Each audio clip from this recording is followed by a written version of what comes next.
हाँ नहीं उठा। Hare Krishna. Hare Krishna. Thank you. Thank you very much. तो आज ट्यूसडे है, इस हफ्ते का दूसरा क्लास है। हम्म, कल हमने क्लास किया था, तो welcome to our Bhagavatam session. बहुत बहुत धन्यवाद, निकाल कर आए हैं। हरे कृष्णा। सबको दंडवत प्रणाम। मेरा आवाज आ रहा है? Is it clear? आप लोग वाई यस लिख के, ओके, थैंक यू। ओम अज्ञानतिमिरन्धस्य ज्ञानाञ्जनशलाकया चक्षुरुन्मिलितं येन तस्मै श्रीगुरुवे नमः। नमो विष्णुपादाय कृष्णभक्तिवेदान्त स्वामिनिति नामिने। नमस्ते सारस्वते देव्यै गौरवाणी प्रचारिणे निर्विशेषशून्यवादी पाश्चात्यदेशतारिणे। जय श्री कृष्ण चैतन्य प्रभु नित्यानंद श्री अद्वैत गदाधर श्रीवासादि गौर भक्तवृंद। हरे कृष्णा कृष्णा कृष्णा हरे हरे, हरे राम राम राम हरे हरे। ओम नमो भगवते वासुदेवाय। ओम नमो भगवते वासुदेवाय। ओम नमो भगवते वासुदेवाय। हरे कृष्णा। तो हम लोग कल सुन रहे थे, ब्रह्मा जी नारद मुनि से बात कर रहे हैं, है ना। हमने कल सुना था ब्रह्मा जी ने नारद मुनि को सब कुछ बताया, और फिर ब्रह्मा जी नारद मुनि को बोलते हैं, अब मैंने जो भी तुमको सिखाया है, जाओ जाके प्रचार करो इसका। तो ब्रह्मा जी नारद मुनि को बोलते हैं, जाओ प्रचार करो जाके। तो प्रचार करो तो कैसे करो, वो ज्यादा इंपॉर्टेंट है। ब्रह्मा जी बोलते हैं, जब प्रचार करोगे तो थोड़ा प्रेम से करने का, पीटने जैसा प्रचार नहीं करने का। Palatable, it should be authoritative but it should also be palatable. मतलब क्या होता है, हम सही बोल रहे हैं, अच्छी बात है, सही बोलो, लेकिन प्रेम से बोलो। उसको उसको थोड़ा प्यार से समझाएंगे तो समझ जाएगा, लेकिन अगर हम पीटने जैसा अगर उसको समझाएंगे तो नहीं समझेगा। तो प्रचार का पर्पस क्या है? What do you mean by preaching? What do you mean? हम किसी को स्पिरिचुअलिटी, है ना, प्रचार कर रहे हैं, उसका मतलब क्या है? उसका मतलब क्या है, वो जो भी स्तर पे है, वो जिस स्तर पे भी है, उससे एक स्टेप ऊपर जाएगा वो, कृष्णा की तरफ। कृष्णा कॉन्शियसनेस में वो एक स्टेप ऊपर जाएगा, उसको प्रचार बोलते हैं। तो हम कुछ भी करें, अगर हम सामने वाले को थोड़ा सा स्पिरिचुअलिटी में आगे ले पा रहे हैं, तो उसको प्रचार बोलते हैं।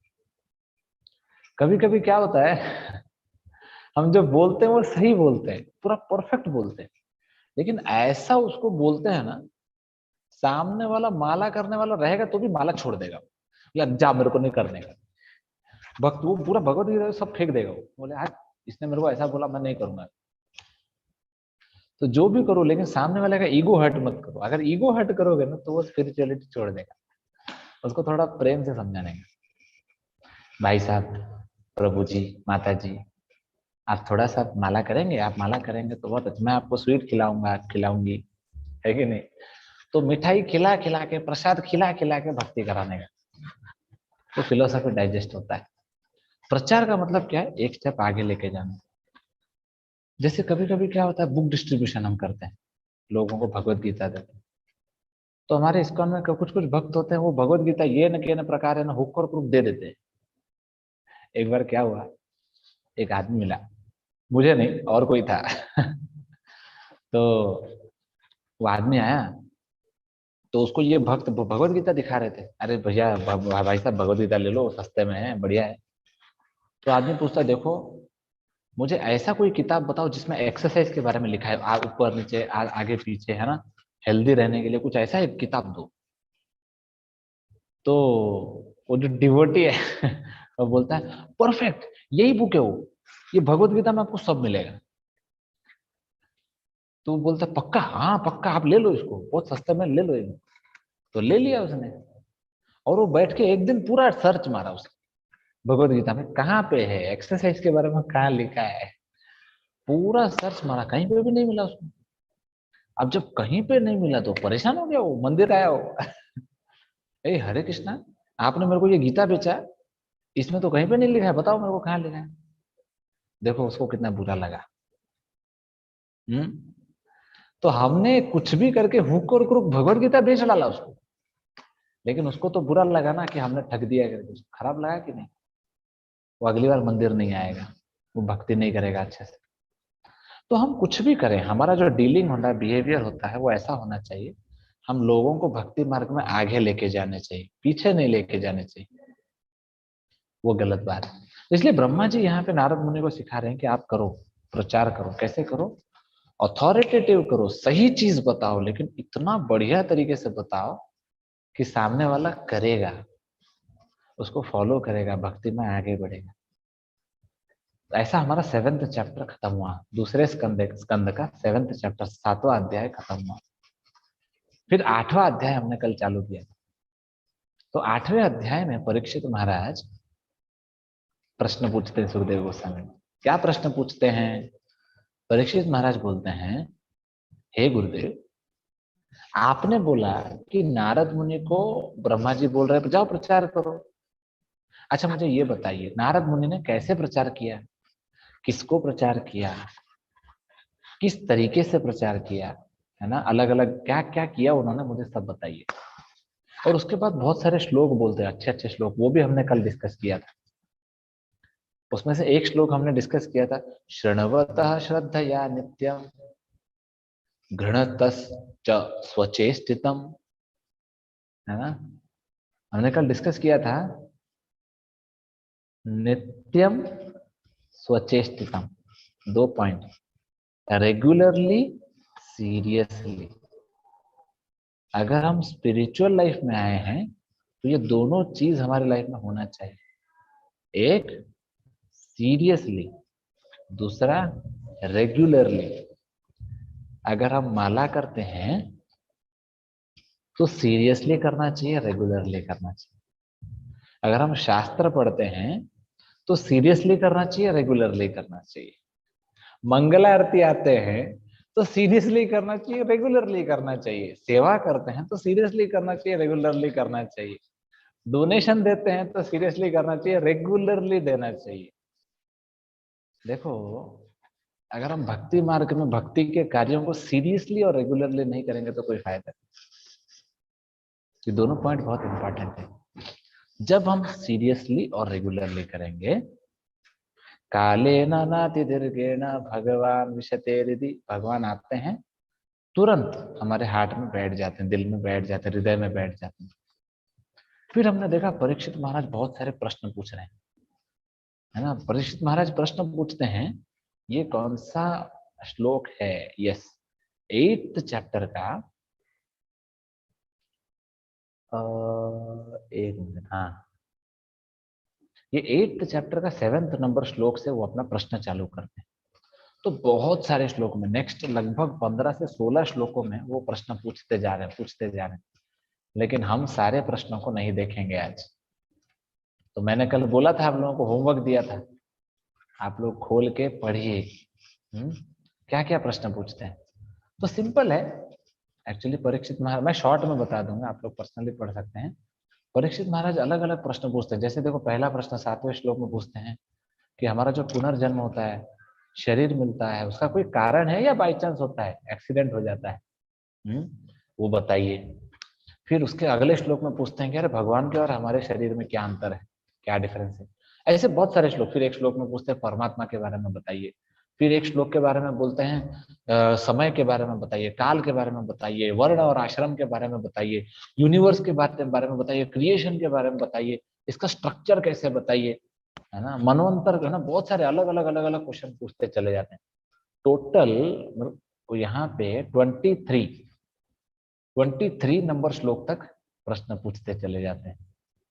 तो ये सब प्रश्न क्यों पूछ रहे हैं? परीक्षित महाराज का एसेंस सिर्फ एक है, ये सारे प्रश्नों का उत्तर सिर्फ एक ही है। ये सारे प्रश्नों का उत्तर जब वो मांग रहे हैं तो इसका अर्थ क्या है? उनको कृष्ण कथा सुनने मिलेगा, उनको कृष्ण के बारे में सुनने मिलेगा, क्योंकि संसार में आप कोई भी प्रश्न पूछो उसमें कृष्ण जरूर होंगे, है ना। तो ऐसा सब क्वेश्चन जो परीक्षित महाराज पूछ रहे, क्यों? क्योंकि परीक्षित महाराज को इच्छा है कृष्ण कथा सुनने का। तो सुखदेव गोस्वामी को वो प्रश्न पूछते हैं और ज्यादा कृष्ण कथा सुनना चाहते हैं। तो 23 नंबर तक उनका क्वेश्चन खत्म होता है। उसके बाद 24 नंबर श्लोक में वो बोलते हैं कि हे गुरुदेव, मैं सरेंडर करता हूँ, मेरे इन सारे प्रश्नों का उत्तर सिर्फ आप ही दे सकते हैं, प्लीज आप मुझे इन सारे प्रश्नों का उत्तर दीजिए। भगवत गीता में भी यही हुआ। कृष्ण कुछ भी नहीं बोल रहे थे, पूरा शांत थे। अगर आप ध्यान से पढ़ेंगे भगवत गीता को, तो भगवत गीता में कृष्ण बिल्कुल अपना मुंह नहीं खोले, कुछ नहीं बोले फर्स्ट चैप्टर में। लेकिन अर्जुन इतना कुछ बोल गए, फिर बाद में बोलते हैं कार्पण्य दोषो पहत स्वभाव पृच्छामि त्वाम धर्म सम्मूढ़ चेतः, है ना, शिष्यस्ते हम शाधि माम त्वाम प्रपन्नम। अर्जुन बोलते हैं कृष्ण को, हे कृष्ण, मैं परेशान हो गया हूं, मैं आपका शिष्य बनने के लिए तैयार हूं, मैं सरेंडर कर रहा हूं, मेरे परेशानी का हल निकालो, प्लीज सॉल्व माय प्रॉब्लम, मैं सरेंडर करता हूँ। तो यहाँ पे परीक्षित महाराज भी सुखदेव गोस्वामी को बोल रहे हैं, मैं सरेंडर कर रहा हूँ, मेरे सारे क्वेश्चन का आंसर दो, क्योंकि आपके पास सब नॉलेज। फिर आगे के श्लोक में 26 नंबर श्लोक बहुत सुंदर है, तो आप लोग इसका ट्रांसलेशन पढ़ सकते हैं। अगर आपके पास भागवतम है तो हैंड रेस कीजिए, इसका ट्रांसलेशन पढ़ सकते हैं। 26 नंबर श्लोक में हमारे परीक्षित महाराज बोलते हैं, बहुत सुंदर श्लोक, न मे शव परायन्ति ब्रह्मन् अनसनादमि पिबतोच्युत पीयूषम तद वाक्याब्धि विनिश्रितम। तो इसका ट्रांसलेशन कोई पढ़ना चाहेंगे? 26 नंबर श्लोक है, 8th चैप्टर का 26 नंबर श्लोक। यस, मैं अनम्यूट करता हूँ। हाँ पढ़िए। हरे कृष्ण प्रभु जी। हरे कृष्ण। हे विद्वान ब्राह्मण, अच्युत भगवान की कथा के अमृत का जो आपकी वाणी रूपी समुद्र से बह रहा है, मेरे द्वारा पान करने से मुझे उपवास रखने के कारण किसी प्रकार की कमजोरी नहीं लग रही। Thank you. देखो कितना बढ़िया श्लोक है। परीक्षित महाराज बोलते हैं, देखो सुखदेव गोस्वामी, मैंने ये सारा क्वेश्चन तो पूछ लिया आपको, आप आंसर करो, आप आंसर करते जाओ। पिबतो अच्युत पीयूषम, ऐसा मत सोचना कि मैं भूखा हूं, ना ना ना, मैं भूखा नहीं हूं। क्यों? क्योंकि पिबतो, मैं पी रहा हूं। मैं क्या पी रहा हूं? अच्युत पीयूषम, मैं भगवान के गुणगान का जो अमृत है उसको पी रहा हूं, पान कर रहा हूं, है ना। ऐसा मत सोचो मैं भूखा हूं। और हाँ देखो, तो वो सुखदेव गोस्वामी को बोलते हैं कि देखो आपको लगता होगा कि मैं भूखा हूँ, प्यासा हूँ, मैं सोया नहीं हूं, तो मैं मर जाऊंगा ना, मैं मरने नहीं वाला। परीक्षित महाराज बोलते, हे गुरुदेव, हे सुखदेव गोस्वामी, मैं बिल्कुल नहीं मरने वाला। क्यों? क्योंकि श्रृंगी ने मुझे श्राप दिया है। क्या श्राप दिया है? 7 दिन के बाद आपका मृत्यु होगा। तो परीक्षित महाराज बोलते, देखो गुरुदेव, सुखदेव गोस्वामी, मैं 7 दिन के बाद ही मरूंगा, 7 दिन के पहले नहीं मरूंगा। मैं कुछ भी कर लूं, 7 दिन के पहले नहीं मरूंगा। तो मुझे खाने की भी जरूरत नहीं है, सोने की भी जरूरत नहीं है, पानी पीने की भी जरूरत नहीं है। मैं अगर कुछ भी ना खाऊं, कुछ भी ना पीऊं, बिल्कुल ना सोऊं, तो भी मैं नहीं मरने वाला। क्यों? क्योंकि श्राप मिला है 7 दिन के बाद मरूंगा। तो ये पॉइंट परीक्षित महाराज बोलते और कॉन्फिडेंस देते पर जो सुखदेव गोस्वामी, है ना।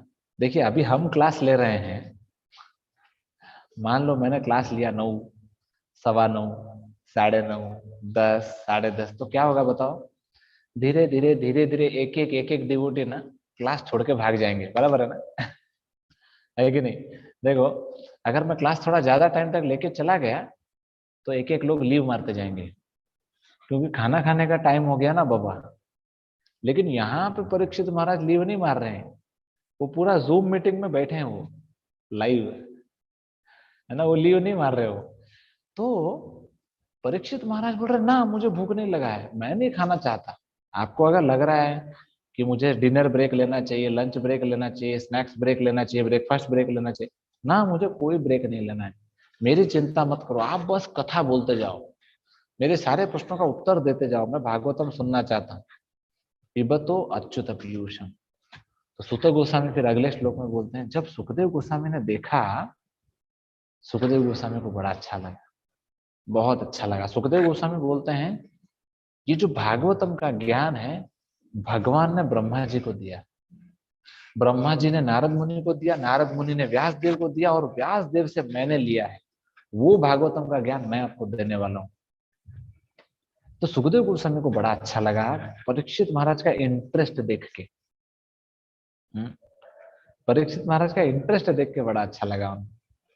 तो देखो, वक्ता और श्रोता दोनों का एंथुजियाज्म बहुत इंपॉर्टेंट होता है ना? तो श्रोता का भी एंथुजियाज्म होना चाहिए।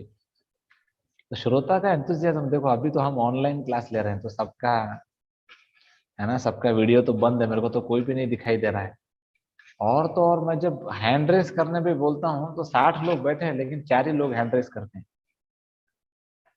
है ना? तो आप लोग भी पार्टिसिपेट करो। ऐसा नहीं होना चाहिए क्लास चल रहा है और सो गए श्रोता। श्रोता अगर सोता हो गए तो फिर वक्ता भी बेचारा बोर हो जाएगा, नहीं बोलेगा अरे क्या है, ऑडियंस इंटरेस्टेड नहीं। लेकिन श्रोता एंथुजियास्टिक होना चाहिए और वक्ता भी एंथुजियास्टिक होना चाहिए। वक्ता भी बेचारा, है ना, रो धो के क्लास दे रहा है, उसका खुद का इंटरेस्ट कुछ है नहीं सुनने बोलने में, तो कैसे होगा? नहीं, वक्ता और श्रोता दोनों का जब एंथुजियाज्म अच्छा रहता है तो क्लास करने और सुनने और अरेंज करने में अच्छा लगता है। तो यहाँ पे सुखदेव गोस्वामी को बड़ा अच्छा लगा, वाह वाह वाह, बहुत अच्छा है। तो ऐसे में हमारा 8th चैप्टर खत्म होता है, फिर 9th चैप्टर चालू होता है। 9th चैप्टर में सुखदेव गोस्वामी बोलना चालू करते हैं। 9th चैप्टर में सुखदेव गोस्वामी आंसर करना चालू करते हैं परीक्षित महाराज का। परीक्षित महाराज ने जो प्रश्न पूछे थे उन सारे प्रश्नों का उत्तर देने चालू करते हैं। तो सुखदेव गोस्वामी बोलना चालू करते हैं और बोलते हैं, ये Parikshit Maharaj, I will tell you interesting story. बहुत अच्छा एक स्टोरी बताऊंगा क्या। देखो क्या हुआ, सबसे पहले जब ये यूनिवर्स बना, है ना, सबसे पहले ये संसार बना, यूनिवर्स बना, तो ये यूनिवर्स, ये ब्रह्मांड जब बना, ब्रह्मांड के अंदर गर्भोदक्षय विष्णु आए। जब गर्भोदक्षय विष्णु आए तो उनके नाभि से एक कमल निकला, लोटस। और वो जो लोटस था, है ना, देखो, और संसार में और कुछ भी नहीं था, गर्भोदक्षय विष्णु है, उनके नाभि से लोटस आया और उस लोटस के ऊपर एक स्पेशल पर्सनालिटी बैठे थे, उनका नाम है ब्रह्मा। तो ये हमारे सुखदेव गोस्वामी बोल रहे हैं। तो ब्रह्मा जी बैठे थे, कमल के फूल के ऊपर बैठे हैं। अब आप इमेजिन करो, इस दृश्य को इमेजिन करो, थोड़ा कल्पना करो तो मजा आएगा। सुनोगे तो समझ में, थोड़ा इमेजिन करो। एक ब्रह्मांड है, ब्रह्मांड के अंदर गर्भोदक्षय विष्णु है, उनके नाभि से कमल निकला, कमल के ऊपर ब्रह्मा जी बैठे, पूरा अंधेरा है, ब्रह्मा जी को कुछ भी नहीं दिखाई दे रहा है, पूरा अंधेरा है। तो ब्रह्मा जी जब आए तो फटाफट इधर उधर उधर इधर देखने लगे, अरे मैं कहाँ आ गया, कैसे आया, वहां पर इधर उधर इधर उधर पूरा ढूंढने लगे, मैं कहाँ से आया, मेरा प्रोडक्शन कहाँ से हुआ, मैन्युफैक्चर कहाँ से हुआ हूं मैं। तो जब इतना फटाफट फटाफट फटाफट मुंडी हिलाने लगे, चारों तरफ देखने लगे, तो उनके 4 सर हो गए, 1 2 3 4, ताकि वो चारों ओर देख सकते हैं। तो चारों तरफ देखने लगा, अरे मैं कहाँ से आया। देखो, जब एक बच्चा भी जन्म लेता है तो बच्चा भी पूछता है कि नहीं, अरे मैं कहाँ आ गया, मैं कहाँ आ गया। एक्चुअली बच्चा क्यों रोता है पता है? क्योंकि बच्चा एक अनजान जगह पे आ जाता है। कहाँ कहाँ कहाँ कहाँ मैं कहाँ आ गया उसको पता नहीं चलता, इसलिए बच्चा रोता है। रियलिटी देखो, उसको उसको उसने तो अपनी माँ को भी नहीं पहचाना ना, पिताजी को भी नहीं पहचाना, तो रोता है बस। लेकिन क्या धीरे धीरे उस बच्चे को हम येड़ा बना देते हैं, नहीं उस बच्चे को क्या बोलते हैं, देख बेटा देख, ये कौन है, ये तेरी मम्मी है। अरे बाबा मम्मी, और ये तेरा पप्पा है। अरे काय का पप्पा, मम्मी पप्पा छोड़ो, पहले कृष्ण का इंट्रोडक्शन कराओ उसका। लेकिन हम क्या, वो जीवन में बता देते, ये तेरी मम्मी, ये तेरा पप्पा, ये तेरा चाचा, ये तेरा चाची, ये तेरा भाई, ये सब फैमिली इंट्रोडक्शन करा देते हैं।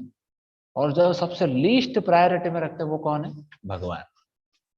भगवान का कोई इंट्रोडक्शन नहीं कराते। तो यहाँ पे जब ब्रह्मा जी बैठे थे कमल के फूल के ऊपर, तो फटाफट फटाफट देख रहे थे, उनको कुछ नहीं मिला, पता नहीं चला मैं कहाँ से आया हूँ। तो उनको एक चीज दिखा, क्या, उनको पता चला रहा मैं कमल के फूल के ऊपर बैठा हूँ। तो कमल के फूल के ऊपर जो बैठे थे, कमल के फूल का स्टेम था ना, स्टेम, स्टेम सब लोग स्टेम समझते होंगे, हिंदी में उसको क्या बोलते हैं मेरे को पता नहीं, लेकिन जैसे एक फूल होता है तो उसके नीचे एक डंडा होता है ना, उस स्टेम बोलते हैं। तो स्टेम था। अभी हमारे ब्रह्मा जी क्या किए, उस स्टेम के अंदर घुसे।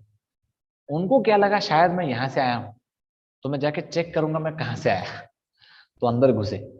तो अभी मान लो ये स्टेम है, स्टेम के अंदर अंदर अंदर अंदर अंदर अंदर अंदर अंदर जाते चले गए। हजारों लाखों साल तक वो अंदर अंदर जाते गए, लेकिन उनको कुछ नहीं मिला, एंड ही नहीं मिला उनको ब्रह्मा जी को। वापस आ गए, है ना, गए फ्रस्ट्रेट हो गए, वापस आ गए। वापस आके उस कमल के फूल के ऊपर बैठे। कमल के फूल के ऊपर बैठे और परेशान हो गए और बोलने लगे, है ना, हे भगवान। उनको तो पता ही नहीं था कौन है इस दुनिया में, लेकिन उन्होंने प्रार्थना किया, अरे जो भी हो, मैं जहां से भी आया हूँ मुझे थोड़ा गाइड करो, मेरे को गाइडेंस का जरूरत है। ऐसा ब्रह्मा जी बोलने लगे। तो फिर एक स्पेशल श्लोक आता है, आप लोग हैंड रेस करिए, पढ़ेंगे आप लोग तो। 9th चैप्टर में 6th नंबर श्लोक, बहुत सुंदर सा श्लोक है। ये श्लोक आता है, सुखदेव गोस्वामी बोलते हैं, ब्रह्मा जी पूरा परेशान थे, प्रार्थना करते हैं, मुझे गाइडेंस चाहिए, मुझे कोई तो बताओ, गाइड करो। तो ये वाला श्लोक, 6th वाला श्लोक में बोलते हैं, सचिंतयन् द्वि अक्षरम एकदाम्भसि उपाश्रनो द्विर्गदितं वचो विभु स्पर्शेषु यत् षोडशम एकविंशम निष्किंचनानां नृपयद्धनम विदु। इसका ट्रांसलेशन कोई पढ़ना चाहेंगे, 6वें नंबर श्लोक का, 6th श्लोक। 6th श्लोक में, एक मिनट ना,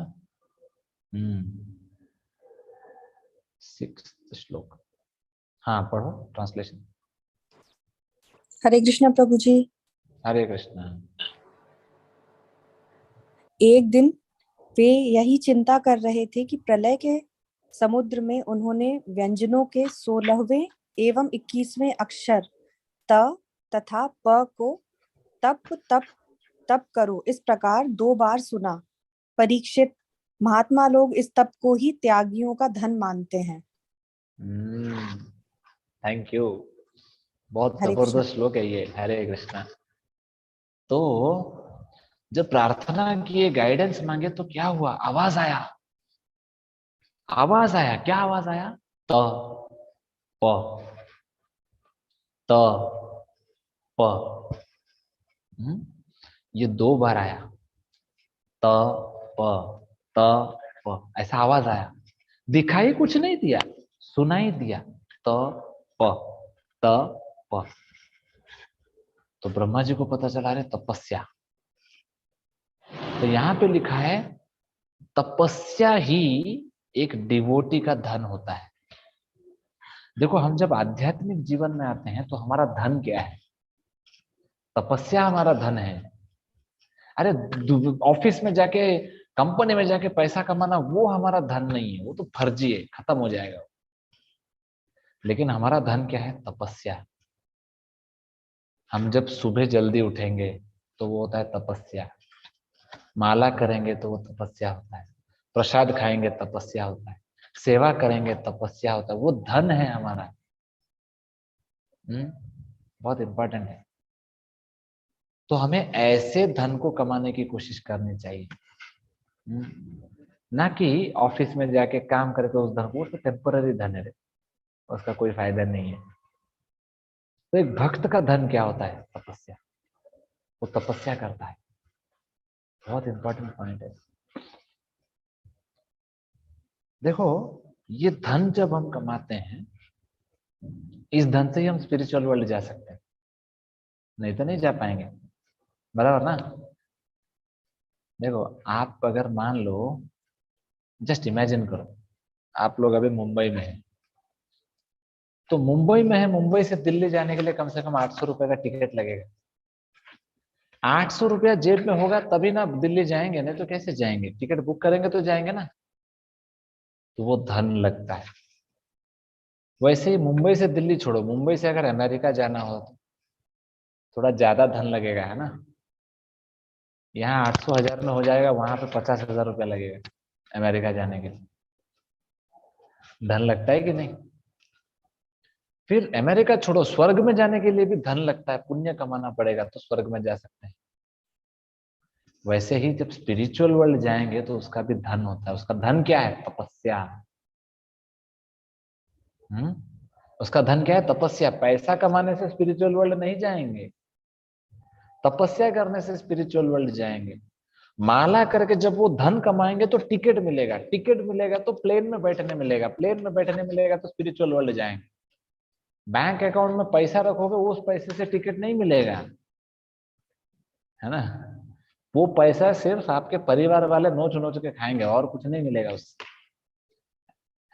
सॉरी टू से, लेकिन उस लक्ष्मी का हमारे लाइफ में कोई यूज नहीं है।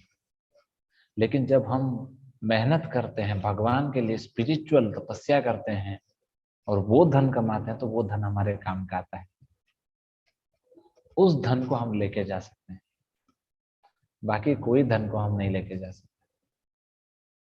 तो जब भी हम धन कमाते हैं तो बुद्धिमान जीव उस धन को कमाने के लिए ज्यादा इंपॉर्टेंस देता है जो धन उसके ज्यादा काम में आएगा, इटरनली काम में आएगा।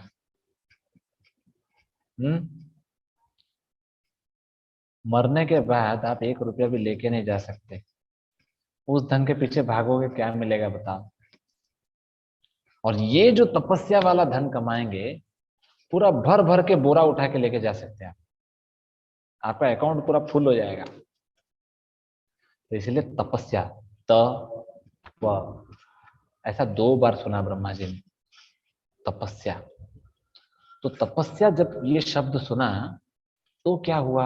अगले श्लोक में बोलते हैं, है ना, 7वें नंबर श्लोक में बोलते हैं। इसका भी हम ट्रांसलेशन पढ़ेंगे, आप लोग हैंड रेस कर सकते हैं। निशम्य तद्वक्त्रदृक्षयादिशो विलोक्य तत्रान्यद पश्यमान्तः मानः स्वधिष्ण्यम आस्थाय विमृश्य तद्धितं तपस्युपादिष्ट इवाददे मनः। इसका ट्रांसलेशन 7वें नंबर श्लोक का ट्रांसलेशन कौन पढ़ेंगे? Yes, I will ask you to unmute. पढ़िए 7th वाला। हरे कृष्णा, हरि बोल, प्लीज अनम्यूट। नहीं? ओके, आप पढ़िए 7th वाला। हरे कृष्णा प्रभु जी। हरे Krishna. When he heard the sound, he tried to find the speaker, searching on all sides. But when he was unable to find anyone besides himself, he thought it wise to sit down on his lotus seat firmly and give his attention to the execution of penance as he was instructed. Hare Krishna, Hare thank you. Krishna. देखो, यहाँ पे बढ़िया चीज है, ब्रह्मा जी किसी को देखे नहीं कौन उनको बोल रहा है, खाली सुने और उन्होंने चालू कर दिया तपस्या। किसी को नहीं देखे और तपस्या चालू कर दिया। हमको तो लोग बोल बोल के थक जाते हैं, नहीं? प्रभु जी हर दिन ऑनलाइन आके सर पीट पीट के थक जाते हैं, अरे बाबा माला करो रे, माला करो, शास्त्र पढ़ो। लेकिन हम सुधरेंगे नहीं, हमको नहीं करना है। लेकिन यहाँ पे ब्रह्मा जी देखो कितने सिंसियर हैं, उनको कोई दिखाई नहीं दे रहा है, खाली तप तप करके 2 शब्द सुनाई दिया वो क्या बोले, मैं बैठ जाऊंगा तपस्या करने के लिए। सिंसियरिटी नहीं, इतने सिंसियर थे कि वो तपस्या करने बैठ गए। 8th नंबर श्लोक, वो तो बहुत बढ़िया है। 8th नंबर श्लोक में बोलते हैं, दिव्यम सहस्त्राब्दम अमोघ दर्शनो जेतानिलात्मा विजितोभ्येन्द्रियः अतप्य तस्माखिल लोकतापनम तपस्तपीयाम सपताम समाहितः। इसका भी ट्रांसलेशन कोई पढ़ सकते हैं। 8th नंबर श्लोक का ट्रांसलेशन पढ़िए। मैं आपको अनम्यूट करता हूँ, 1 मिनट। हाँ, 8th वाला पढ़ो। Hare Krishna Prabhuji. Hare Krishna. Lord Brahma underwent penance for 1000 years by the calculations of demigods. He heard this transcendental vibration from the sky and he accepted it as a divine. Thus he controlled his mind and senses, and the penances he executed were a great lesson for a living entities. Thus he is known as the greatest of all ascetics. हाँ, देखो कितना बढ़िया श्लोक था। इसमें बोल रहे हैं कि ब्रह्मा जी ने जो तपस्या किया, कितना, 1 दिन, 4 दिन, 10 दिन, 1 साल, 1000 years। 1000 years हमारा नहीं, देवताओं का 1000 साल, सेलेस्टियल ईयर्स, डिवाइन ईयर्स हैं। उतना तपस्या किए वो। उतना तपस्या करने के बाद उनका माइंड सेंसेस सब कंट्रोल में आ गया। तो देखो ब्रह्मा जी का कितना तेज है। 1000 साल उन्होंने तपस्या किया। फिर 9th नंबर श्लोक में, यस ये भी बहुत सुंदर सा श्लोक है। 9th नंबर श्लोक में बोलते हैं, तस्मै स्वलोकम भगवान सर्वजितः तन्दर्शयामाश परम न यत्परम व्यपेत संक्लेश विमोह साध्वसम स्वदृष्टवद्भिः पुरुषैरभिष्टुतम। अच्छा, इसका कोई ट्रांसलेशन पढ़ सकते हैं? मैं अनम्यूट करूंगा। पढ़िए। हरे कृष्णा, प्लीज रीड।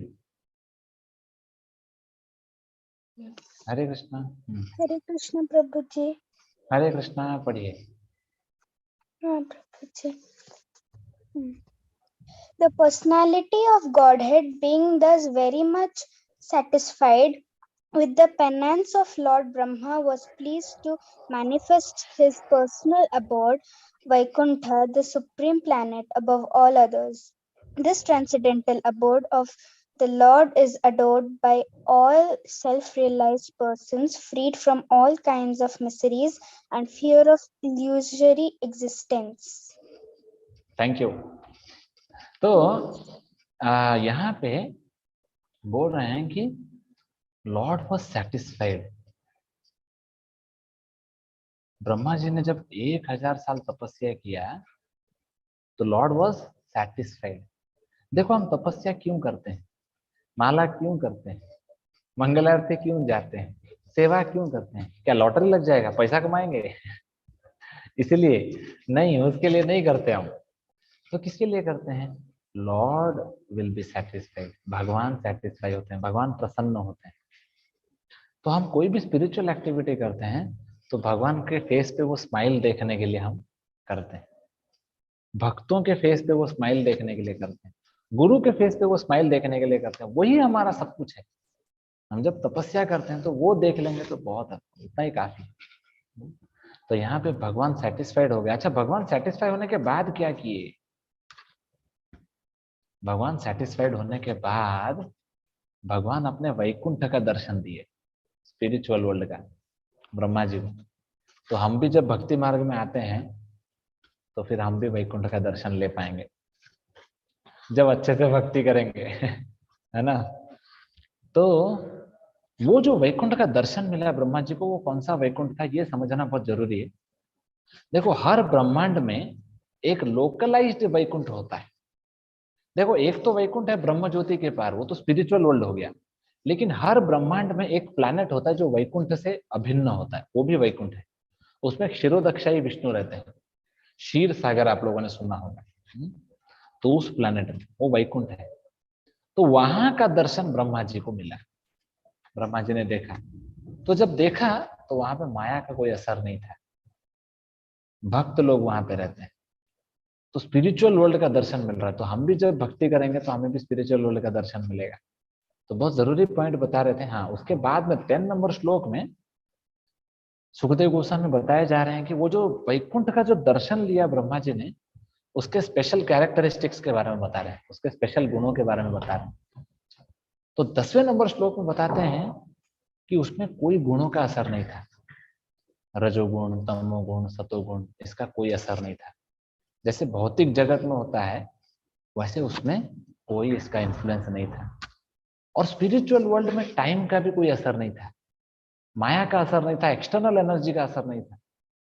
वहां पे जो भी रहते हैं सब भक्त लोग रहते हैं, अभक्त कोई नहीं। फिर 11वें नंबर श्लोक से बताते हैं कि देखो जो वैकुंठ का जो दर्शन लिया ब्रह्मा जी ने, वहां पे सब लोग बहुत सुंदर थे। उसका जो ब्यूटी के बारे में डिस्क्राइब कर रहे हैं 11वें नंबर श्लोक। हम सारा श्लोक तो पढ़ेंगे नहीं, आप लोग पर्सनली इसको रूम में घर पे पढ़िए। क्या वैकुंठ का जो स्पेशलिटी क्या है, उसका जो लुक क्या है, वो सब आप लोग पढ़ सकते हैं। 13 नंबर श्लोक बहुत अच्छा श्लोक है। 13 नंबर श्लोक पढ़ेंगे आप। 13 नंबर श्लोक में बोलते हैं, भ्राजिष्णुभिर्यः परितो विराजते लसद्विमानावलिभिर्महात्मना विद्योत्मानः प्रमदोत्तमाद्युभिः सविद्युत अभ्रावलिभिर्यथा नभः। इसका ट्रांसलेशन कोई पढ़ेंगे? 13 नंबर श्लोक। 13 नंबर श्लोक यस, कौन पढ़ेगा?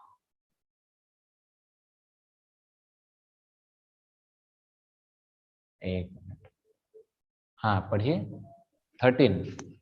Hare Krishna Prabhuji. हरे कृष्णा।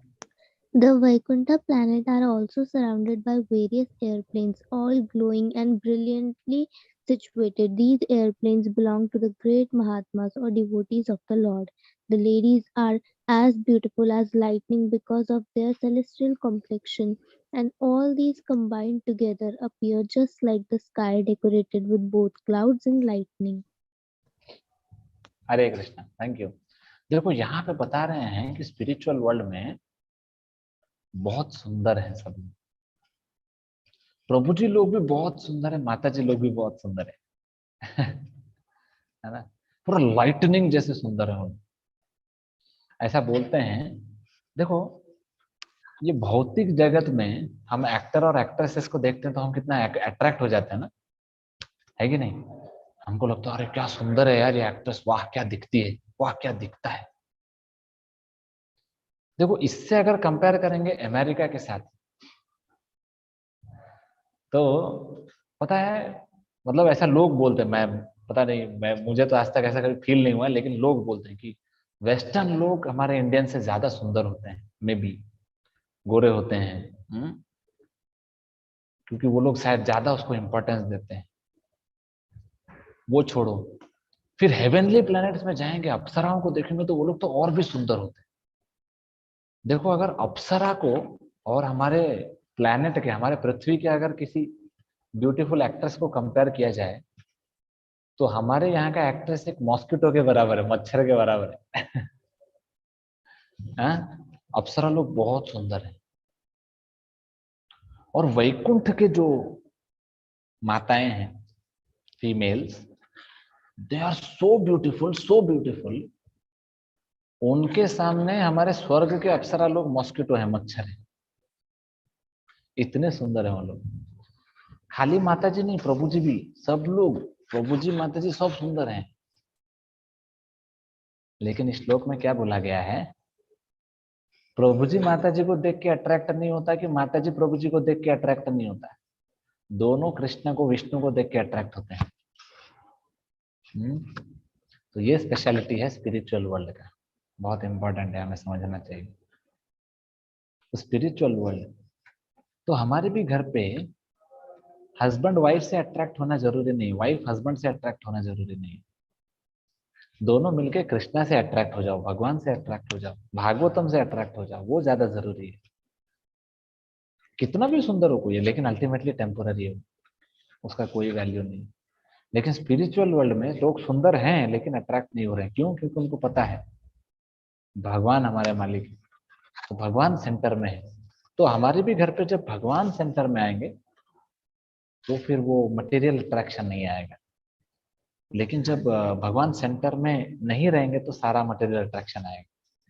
और अगर भगवान सेंटर में है तो इस दुनिया का कुछ भी चीज आपको अट्रैक्ट नहीं कर पाएगा, अगर आप भगवान को सेंटर में डालेंगे तो यस, यहाँ पे ब्रह्मा जी देख रहे हैं वैकुंठ को और सुखदेव गोस्वामी ग्लोरीफाई किए जा रहे हैं, वाह वाह वाह क्या बढ़िया दिख रहा है।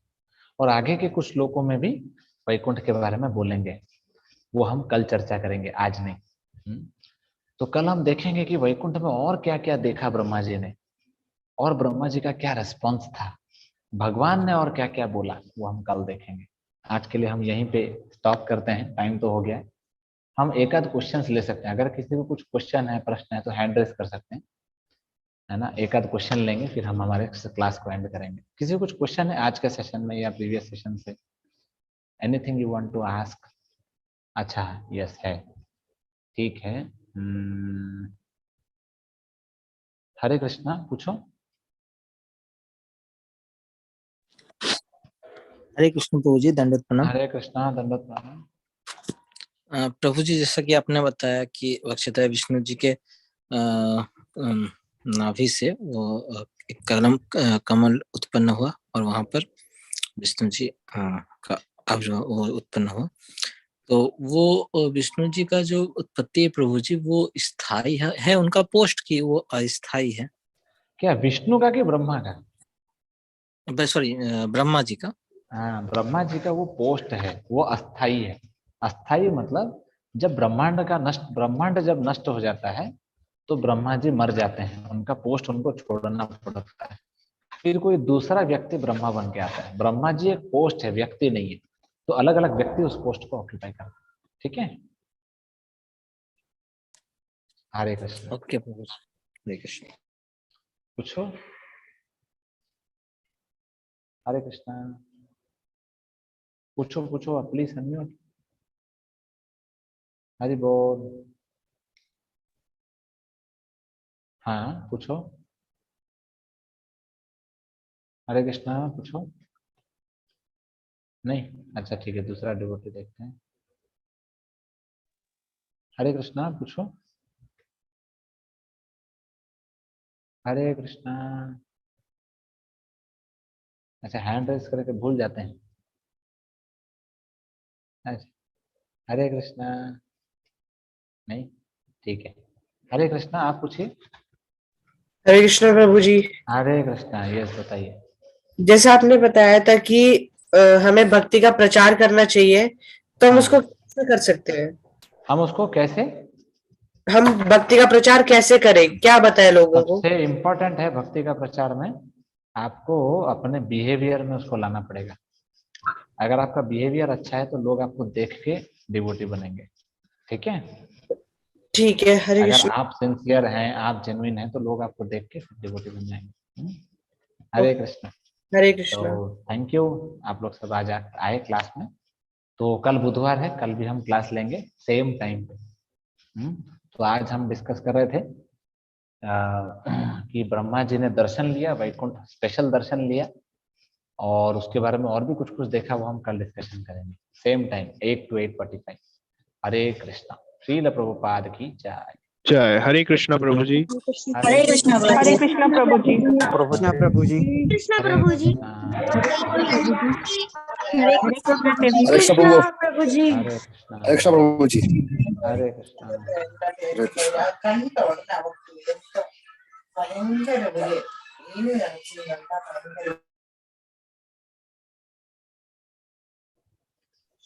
हरे कृष्णा प्रभु जी। हरे कृष्णा।